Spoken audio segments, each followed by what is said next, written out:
Justin Baldoni's team has issued a response in opposition to dismiss the New York Times.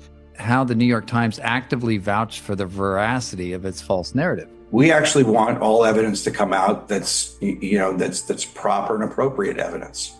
Evidence. Blake Lively's attorney resigned following Brian Friedman releasing a massive update in their case, and frankly it's not shocking to me. Merle content was obviously drowning from day one, attempting to defend a case with nothing but smoke and mirrors. And let's face it, only a professional magician would have been able to pull that off. So every document, every email, every text message, and quitting was likely the best decision to protect her reputation from going down with that sinking ship. I peruse every document, every email, every text message, and after this news Blake Lively's legal team is officially in chaos, and honestly it's about time, and no one not even can blame her. Implicit here, you guys were involved in this every step of the way.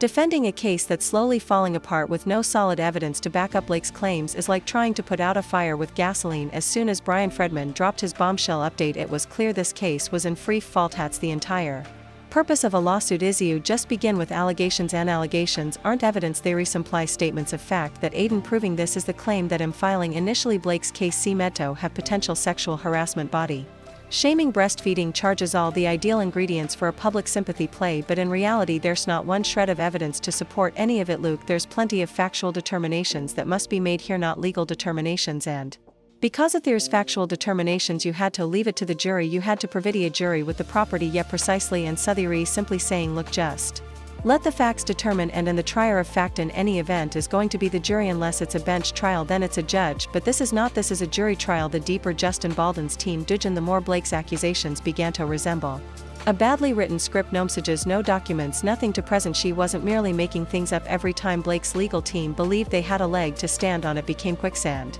Now here's the kicker, Blake's PR team was involved in all this too. While it may have appeared as though they were all about battling for justice, in reality it was all about upholding an image. They kept pushing Conan and the team to fight despite having zero proof to support Blake's allegations. They hired, that is the way fair parties employed a crisis PR manager who orchestrated a smear campaign against Lively. I mean, perhaps they believed some good old PR spin could work magic to make the case win, but in fact the court doesn't care how many Instagram posts you make, it's all about the facts.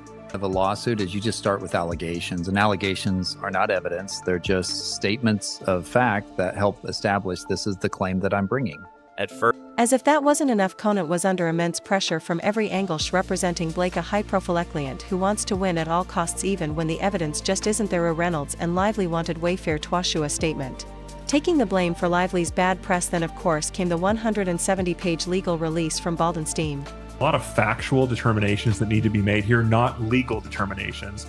And because there's factual determinations, you got to leave it to the jury. You got to give a jury the property. Yeah, exactly. And so they're just saying, look, just let the facts decide. And the trier of fact in any case is going to be the jury. Unless it's a bench trial, then it's a judge. But this is not. This is a jury trial. This document wasn't just a challenge to Blake's case. It absolutely tore it to shreds. The sexual harassment claims, non-existent body shaming, no Tevin clothes yet, and once again, in reality everything Blake had said was methodically disproven, and the more the case went on the more it appeared that Blake was the one playing the victim. No proof, just a lot of accusations, and the more Conant struggled, the more she understood that she was defending nothing. You're making a factual asser claim that these individuals did something, seizing on it and exaggerating it. Now you may be asking yourself, if this was the issue, why didn't she see it coming from day one? Well, I don't know if you remember, but there was a time when the media giant the New York Times slapped its stamp of approval on Blake's case, and back then it felt like a win-win. This suit against the New York Times is hard. Poor Blake Lively's legal team probably thought they hit the jackpot when the New York Times published an article and video in December 2024 making her claims look pretty much bulletproof. Here is the said clip now. This video, Friday Jal for uploading it on easily found. This was included in the article. Oh, the sweetness of mainstream media credibility. Right, for an instant shining moment it looked like Blake had discovered the holy grail of assistance. The article entitled "We Can Bury Anyone Within a Hollywood Smear Machine" was like her golden ticket, a desperation PR attempt to heavy her allegations against Justin Baldoni and Wayfair Studios appear as genuine as a court decision effort to discredit Lively following her claim that Justin Baldoni, her co-star and director, and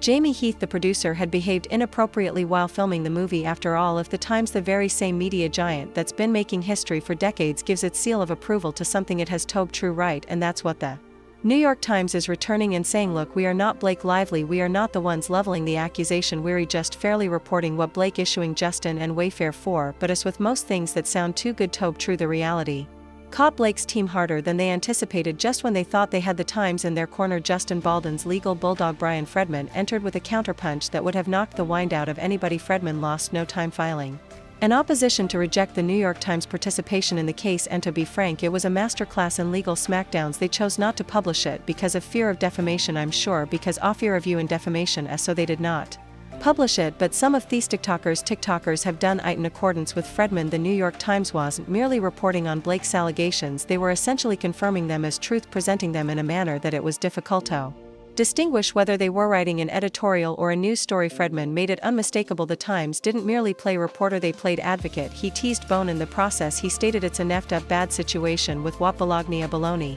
whatever his name is, doing. Fredman didn't stop advocating the Times off because, oh no, he dug in deeper, accusing them of violating the fair report privilege, which protects media outlets when reporting on legal matters. You know, the kind of protection that allows journalists to report on court cases without getting dragged into the drama themselves. If they would have said Blake alleges that, or according to Blake blah blah blah this happened, they'd be protected, but they said, and her title is investigative journalist, so she's investigative journalist for the New York Times, so that's suggesting Thatch's done some investigation. She's really looked into this, we can believe her. But here's the kicker, according to Fredman, the Times not only reported on Lively's allegations, they presented them as fact. They didn't just say to the public, hey Blake alleges this occurred. They suggested it had already been investigated and verified. That's not reporting, that's crafting a narrative. The New York Times have investigated, and this is what actually transpired, so now they're reasserting as fact, not as opinion, that this occurred, and that's how they're going to get into trouble, and by doing so the Times lost the protection that comes with fair report privilege. In other words, they opened themselves up to a lawsuit. Genius move. Fredman's legal attack was a bombshell in itself. He maintained that the Times was not only guilty of careless journalism but of factually taking part in the tarnishing of the Wayfair party's reputations.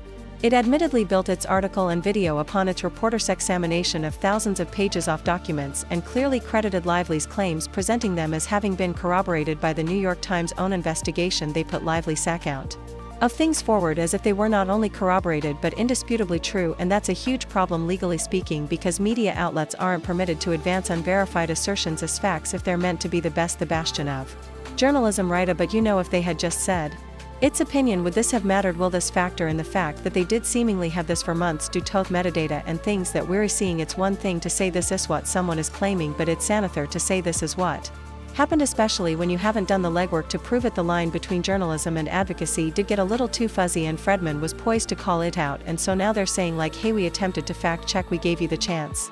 Oh, you didn't answer. Oh, if you had answered we would have perhaps considered things differently, but hey, we just did what we could so we can be sued, so this is what they're redoing. Oh, but wait, it gets better. The publication of the article and video wasn't merely shady due to the way the story was presented, it was also rushed out with suspect timing. Fredman noted that the Times basically pushed this piece out over the holidays, giving the Wayfair parties hardly any time to react, so here's why he's suing him.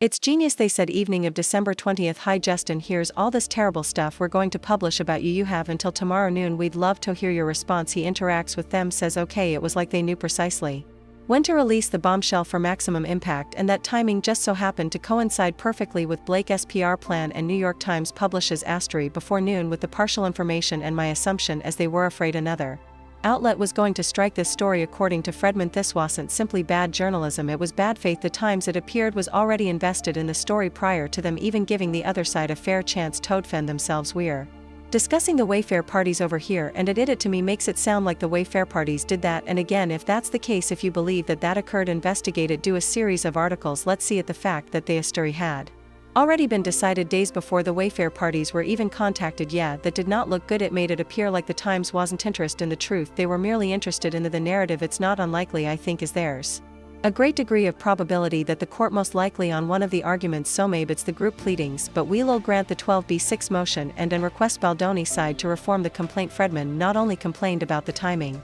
he threw shade at the whole ethical approach behind the Times article. It wasn't bad timing or editing so much, it was the fact that the media outlet had already made the decision to cede, so you might as well just reform the complaint and get it together now. So it won't surprise me if that's what Wheezy, but I do have to say that the arguments in this opposition were really good. They hadn't just reported Blake's claims, they'd already decided to back her up, leaving little room for Annie Neal's version Of the story, it wasn't a fair and balanced report, it was a one-sided endorsement masquerading his journalism for Fredman that crossed a line. I mean, the arguments were really strong. Sothat wouldn't surprise me either. Alright, that was a marathon.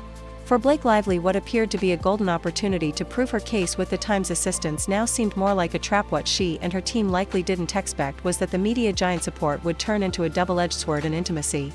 Coordinator and Blake won't meet with him or deny said, "I didn't need to meet with the intimacy coordinator, I'll catch you on set, I'm good. So you see, then Baldoni is assigned as the director with going to break down what occurred when he met with the intimacy coordinator so that they could bring her up to speed on it all rather than assist her. It opened Baldwin's steam to go after the credibility of the whole media campaign. Fredman didn't just go at Blake's assertions, he went at the media's involvement in exaggerating them without due verification. Now, rather than riding high on the Times seal of approval, Blake's camp had to fight off an Ian Tooley new legal war over media reporting ethics, and just when you thought it couldn't get any juicier, come Brian Fredman, Justin Baldoni Saturny, who arrived armed with a full arsenal of legal ammunition in the saga between Blake Lively, Justin Baldoni, and the Wayfair parties. The fight over jurisdiction is now taking center stage. Yeah, you read that correctly, jurisdiction. It's the legal game of tug-of-war that may decide the way the whole case goes. And spoiler alert, it's important and theory saying that California's tort claims etc. damages in California are different because all their personal and professional residences they make claims in California. TSIS more than just where the case is filed, it's where reputations get defended and where defamation claims may sting the hardest. Fredman's plan California, and he's making it plain this case has no business in the state of New York. But what Justin is asserting